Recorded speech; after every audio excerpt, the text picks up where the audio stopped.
This is the second video using the GoPro.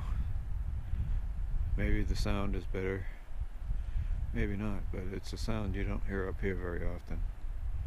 Water running down the creek, down the dry washes.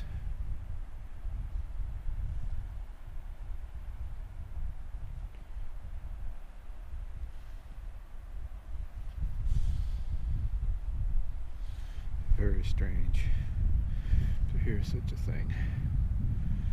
And again, you can see the saddle up there and the trail, the line of the trail going down. Get down here and it's like 12 to 18 inches of snow.